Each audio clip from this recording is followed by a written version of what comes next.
Supreme court का एक बड़ा फैसला आया है। यूपी मदरसा कानून को जो एक्ट है, यूपी मदरसा एक्ट, उसको संवैधानिक बताया है। इलाहाबाद हाई कोर्ट ने अपने फैसले में इसे असंवैधानिक बताया था और उसको खारिज किया है सुप्रीम कोर्ट ने, और कहा है कि धर्म की शिक्षा देने की भी इजाजत है।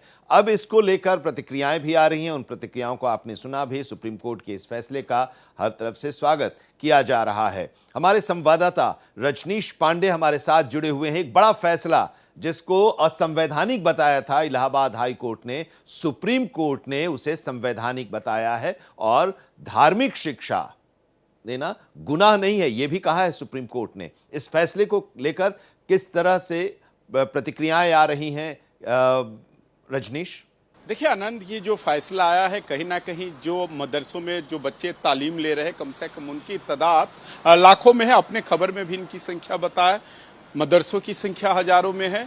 मदरसों को लेके जो फैसला आया था हाई कोर्ट का, तो एक न्यायिक प्रक्रिया होती है कि अगर हमारी बात हाई कोर्ट में हमारे हिसाब से फैसला नहीं होता है तो हम उसको सुप्रीम कोर्ट लेके जाएंगे। और मदरसा बोर्ड के लोगों ने लेके गया और फैसला उनके फेवर में आया है। लेकिन मदरसे पे हमेशा से उत्तर प्रदेश में सवाल खड़े होते रहे हैं। मदरसा पे नया सवाल, कोई नई बात नहीं है जो सवाल खड़े हो रहे हैं, क्योंकि सुप्रीम कोर्ट का फैसला है। सुप्रीम कोर्ट ने कहा है कि धार्मिक शिक्षा कहीं से गलत नहीं है और राष्ट्रहित में मदरसा एक्ट बना है, तो उस पर कुछ कहने को नहीं रह जाता है। लेकिन समय समय पर आनंद, यहाँ की सरकार के अनुरोध पे तमाम एजेंसियां यहाँ जांच की, या कह सकते हैं कि उसमें टेरर फंडिंग रहा है और मदरसे को लेकर लोगों में शिकायत रही। कुछ अब मदरसों से आतंकी भी पकड़े गए।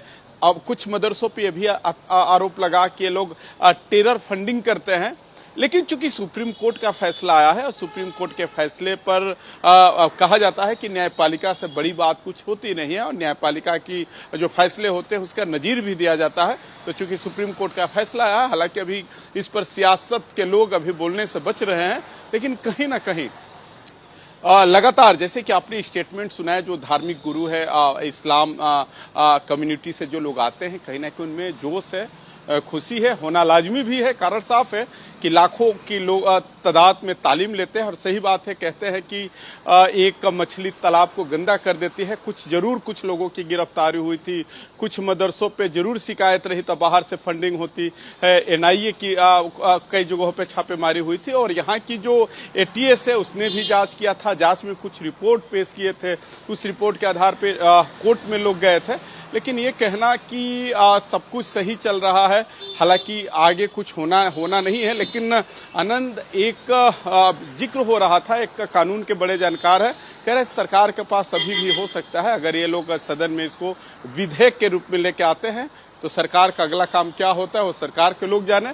लेकिन कहीं ना कहीं ये जो मदरसों के फेवर में फैसला आया, लोगों में खुशी है, उत्साह है। उन बच्चों का जो लोग वहां तालीम ले रहे हैं, कहीं ना कहीं उनको लग रहा था कि हमारा भविष्य अधर में लटका हुआ है। तो सरकार सुप्रीम कोर्ट के फैसले से उन लोगों को बड़ी राहत मिली है। आनंद, शुक्रिया रजनीश पांडे इस पूरी जानकारी के लिए और जो ये फैसला आया है उस फैसले के बारे में विस्तार से बताने के लिए।